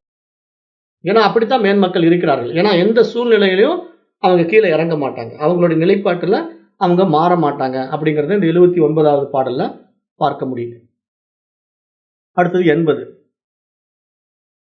காந்தா கடாட்ச விசிகா ந லுணந்தியஸ்ய சித்தம் ந நிர்த்தஹதி கோப கிருஹானுதாபஹா கர்சந்தி பூரி விசயாஸ்ய ந லோப பாசைர் லோகத்ரயம் ஜெயதி கிருஷ்ணமிதம் ச தீரஹா. இந்த பாடல், இந்த 80வது பாடல் என்ன சொல்ல வருதுன்னா, மன உறுதி உள்ளவர்களின் தூய மனதை மாயை எந்த வடிவத்திலும் மயக்க முடியாது அப்படிங்கிற ஒரு அடிப்படை உண்மையை இங்க புரிய வைக்கிறார். எப்படி புரிய வைக்கிறாருன்னா, ஒரு காதலியின் கடைக்கண் பார்வை எனும் அம்பு கூட அவர்களை துளைக்க முடியாது. அவர்களை கோபம் எனும் நெருப்பு கூட எரிக்க முடியாது. பேராசை போன்ற கயிற்றினாலும் அவர்களை கட்ட முடியாது. அத்தகைய மன உறுதி உள்ளவர்கள் இந்த உலகங்களையும் வெல்கின்றார்கள் என்று இந்த பாடல், இந்த 80வது பாடல்ல அதே மேன்மக்களை, ஞானிகளை பற்றி சிறப்பாக பேசுகிறார். அதாவது மேன்மக்கள் எப்படி இருப்பாங்கன்னா, அவங்க மன உறுதி உடையவர்களாக இருப்பார்கள். அவர்கள் எடுத்துக்கொண்ட காரியத்திலிருந்து விலக மாட்டார்கள். அவர்களுடைய நோக்கம், இலக்கு என்ன? அந்த தூய அறிவாக பிரகாசிப்பது, நானே அந்த பிரம்மம் என்ற நிலையில இருப்பது. அந்த நிலைப்பாட்டிலிருந்து அவங்க என்றைக்கும் இறங்க மாட்டார்கள். அப்படி வாழ்ந்து கொண்டிருக்கிற அந்த மகான்கள் மாயையினால் மயங்க மாட்டார்கள். ஏன்னா அவர்களுக்கு தெரியும், இதெல்லாம் என் மீது ஏற்றி வைக்கப்பட்டிருக்கு அப்படிங்கிறது தெரிந்துதான் அவங்க வாழ்வார்கள். ஏன்னா அவர்களால் தான் அது உண்டாக்கப்பட்டிருக்குங்கிறதும் அவங்களுக்கு தெரியும். ஏன்னா ஞானிகளுடைய நிலைப்பாடு என்ன? அந்த பிரம்ம நிலை தானே, அந்த பேரானந்த நிலை, அந்த இறை நிலையில் இருக்கிறாங்க. அந்த இறை நிலையில் இருந்து கொண்டு இந்த உலகம் என்னால் தான் இருக்கிறதுங்கிறது அவங்களுக்கு நல்லாவே தெரியும். நான் இருப்பதினால் இந்த உலகம் இருக்கிறது அப்படிங்கிறதுல எந்த மாற்றமும் அவர்களிடத்துல என்றுமே கிடையாது. அப்படி இருக்கின்ற நிலையில அவர்கள் இந்த மாயையினால் மனமயக்கம் அடைவார்களானா மனமயக்கம் அடைய மாட்டார்கள். சராசரி வாழ்க்கையில அவருடைய காதலினுடைய கடைக்கண் பார்வை எனும் அம்பு கூட அவர்களை துளைக்க முடியாது அப்படிங்கிறாங்க. இதுல என்னன்னா, ஒரு பெண்ணால் கூட அவரை மயக்க முடியாது. ஏனென்றால் அவர் அவருடைய நிலையில சரியாக நிற்பார். அவருடைய அந்த உறுதியில் மாறாமல் இருப்பார் அப்படிங்கிற ஒரு அடிப்படை உண்மை இங்க சொல்லப்படுது. அப்புறம் கோபம் எனும் நெருப்பும் அவரை எரிக்க முடியாது. அப்படிப்பட்ட ஞானிகளை, மகான்களை கோபம்ங்கிற ஒரு விஷயத்தை காட்டி அவர்களை எரித்து விட முடியாது. மேலும் அவர்களிடத்திலே பேராசையை உண்டாக்கி அவர்களை கட்டவும் முடியாது. அவர்களுக்கு ஆசை வார்த்தைகளை காட்டி இதை செய்யலாம், அதை செய்யலாம், இப்படி நீங்க வாழலாம், இப்படிலாம் உங்களுக்கு வாய்ப்புகள் இருக்கு அப்படின்லாம் சொன்னாலும் அந்த ஆசைகள்னால அவங்க மயங்க மாட்டாங்க. அந்த பேராசைங்கிற கயிற்றுனால கட்டப்பட முடியாது. அவர்கள் எதற்கும் கட்டுப்படாதவர்கள் தான் ஞானிகள். அதை நம்ம புரிஞ்சுக்கணும். ஏன்னா நிறைய பேர் இப்போ என்ன நினைக்கிறாங்கன்னா, ஏதேனும் ஒரு விஷயத்துல கட்டுன்னு இருக்கிறார்கள் இல்லையா, அந்த கட்டுப்பாடு ஃபர்ஸ்ட் விடணும். ஏன்னா அதுதான் ஞானிகளுடைய நிலைப்பாடு. ஞானிகள் எப்படி இருப்பாங்க அப்படின்னா, தன்னுடைய கட்டுப்பாட்டை என்றைக்கும் இழக்க மாட்டாங்க. தன்னை யாரும் கட்டுப்படுத்தவே முடியாது. அப்படிதான் ஞானிகள் இருக்கிறாங்க. மகான்கள், ஞானிகள் எல்லாம் தன்னுடைய சுயத்துல நின்றுகிட்டே இருக்கணும். ஆனா நிறைய பேர் என்ன பண்றாங்கன்னா, இப்ப நம்ம நடைமுறையில பாக்குறப்போ இந்த ஆத்ம ஞான விஷயங்கள் எல்லாம் படிப்பாங்க, நிறைய கேட்பாங்க. ஆனா நடைமுறையில பாத்தீங்கன்னா வீட்டுல கட்டுப்பட்டு இருப்பாங்க. வீட்டுல கட்டுப்பட்டுன்னா மனைவி கணவனுக்கு கட்டுப்பட்டோ, கணவன் மனைவிக்கு கட்டுப்பட்டோ இருக்க வேண்டிய கட்டாயம் இருக்கிறதுனால கட்டுப்பட்டு இருப்பாங்க. அப்படி கட்டுப்பட்டு இருக்கிறதுனால இவங்க சுயமா சில விஷயங்களை செய்ய முடியாது. இதுதான் இங்க பவுண்டரி. அதாவது அவங்களுக்குள்ள அந்த பவுண்டரி அவங்க மீற முடியாம இருக்கிற ஒரு நிலைப்பாடு இருக்கு இல்லையா, இதெல்லாம் அவங்களுக்கு அந்த ஆத்ம ஞானத்தில் நிற்க முடியாதற்கு தடை. ஏன் அதை தடை நம்ம சொல்றோம்னா, இங்கத்தான் அந்த அனுகிரகம் வேணும். அந்த இறை அனுகிரகம் குருவருளா மாறி நமக்கு கிடைக்கல அப்படின்னா அது நமக்கு தடையாக இருக்கும். ஆனா குருவருளும் திருவருளும் கிடைச்சிட்டா நமக்கு தடை நீங்கும். ஏன்னா திருவருள் நேரடியா வராது, அது குருவின் மூலமா தான் கிடைக்கும். குரு கொடுக்கும்போது அதை சரியாக பயன்படுத்தும் போது, அந்த குரு பக்தி வரும்போது தான் அங்க நம்ம அதுல ஜெயிக்க முடியும், வெற்றி பெற முடியும். அப்பதான் நமக்கு தடைகள் நீங்கும். இல்லைன்னா நம்ம ஏதாவது ஒரு காரியம் செய்யும் போது இடையூறுகள் நேரும். ஏதேனும் ஒரு விஷயத்துல நம்மளை கட்டுப்படுத்துவாங்க. நீங்க இப்படி பண்ணாதீங்க, அப்படி பண்ணாதீங்க, நீங்க ஞானியா இருந்தா உங்களோட வச்சுக்கோங்க, எங்க விஷயத்துல தலையிடாதீங்க, அப்படி இப்படி ஏதேனும் ஒரு கட்டுப்பாட்டுக்குள்ள நம்மளை வச்சிருப்பாங்க இல்லையா. அந்த கட்டுப்பாட்டை உடைக்க முடியாம நம்ம கட்டாயத்துல இருக்க வேண்டியது ஏன் இருக்குன்னா, நம்ம இன்னும் அந்த முழுமைத்தன்மை அடையாததுதான் காரணம். ஆனா நீங்க அந்த தூய அறிவாக பிரகாசிக்க ஆரம்பிச்சிட்டீங்கன்னு வச்சுக்கோங்களேன், உங்களை விட்டு தானாவே அந்த கட்டுப்பாட்டுகள் எல்லாம் விலகிடும் அப்படின்னு சொல்றேன் நான். ஏன்னா யாரும் உங்களை கட்டுப்படுத்த முடியாது. ஏன்னா அந்த இயல்பு நிலைக்கு நீங்க வந்துட்டீங்கன்னா உங்களுக்கு என்னென்ன கெட்டது இருக்கோ அதெல்லாம் உங்களை விட்டு தானாவே விலகும். அதாவது நீங்க அந்த ஆத்ம ஞானத்துல நிக்கிறதுக்கும் அந்த ஆனந்த அனுபூதியை அனுபவம் ஆக்குறதுக்கும் தடையாக இருக்கின்ற விஷயங்கள் எல்லாம் தானாகவே தகர்த்தெறியும். ஆனா அந்த தகர்த்தெறியக்கூடிய நிலைக்கு நாம முன்னேறணும். அந்த விடாமுயற்சியை நமக்கு நடைமுறைப்படுத்தணும். அதற்காக நம்ம ஓயாம உழைக்கணும். சும்மாலாம் வராது. அந்த உழைப்புங்கிறது எந்த அடிப்படையில் இருக்கணும் அப்படின்னா, இங்க சொல்லிக் கொடுக்கப்பட்ட விஷயங்களை நம்ம நடைமுறைப்படுத்தணும். அந்த ஏம நியமத்துப்படி வாழணும். அப்புறம் சில மன தூய்மைக்கான சில விஷயங்களை ஆரம்ப நிலையில செய்யணும். ஏன்னா எடுத்தோடனே மனம் எல்லாருக்கும் சொல்றதை புரிஞ்சிக்கக்கூடிய பக்குவம் இருக்காது. அப்புறம் அதை ஏற்றுக்கொள்ளாது, இதெல்லாம் இருக்கு இல்லையா? அப்ப இதுக்கெல்லாம் நம்ம வந்து சில விஷயங்களை நடைமுறைப்படுத்தும் போதுதான் மனசு அதை ஏற்றுக்கொள்ளக்கூடிய பக்குவம் அடையும். அது வந்து அனுகிரகம் கிடைக்கணுங்கிறத நான் சொல்றேன். அந்த அனுகிரகத்தினால கிடைக்கும். இப்படித்தான் நம்ம வாழ்க்கையில அந்த தெய்வீக நிலைக்கு உயர முடியும். அப்ப அதை புரிஞ்சுக்கணும். அப்ப நீங்க நல்லா புரிஞ்சுக்கணும். இங்க என்ன நம்ம செய்ய வரோம்? ஆத்ம ஞானத்தை அடைய வரோம். அதற்கு தடையாக இருக்கின்ற விஷயங்களை எல்லாம் முதல்ல தகர்த்தெறியணும். அந்த தகர்த்தெறிவதற்கு குரு அருள் வேணும். அப்ப குரு அருளை பெறணும்னா நாம யாரை நம்முடைய பாடத்திட்டத்துல குருவா வச்சிருக்கிறோம்? தத்த குருவை வச்சிருக்கோம். ஸ்ரீ தத்தாத்திரேயரை வச்சிருக்கோம். அப்ப தத்தாத்திரேயருடைய அனுகிரகத்தை நம்ம பெறணும். அதுக்கு என்ன பண்ணணும்னா, அவருடைய உபாசனா மந்திரத்தை உச்சரிச்சுக்கிட்டே இருக்கணும். மனசு சும்மா இருக்கும் போதெல்லாம் சொல்லிக்கிட்டே இருக்கணும். அப்ப அவருடைய அனுகிரகம் கிடைச்ச உடனே உங்களுக்கு எல்லாமே கைகூடும்.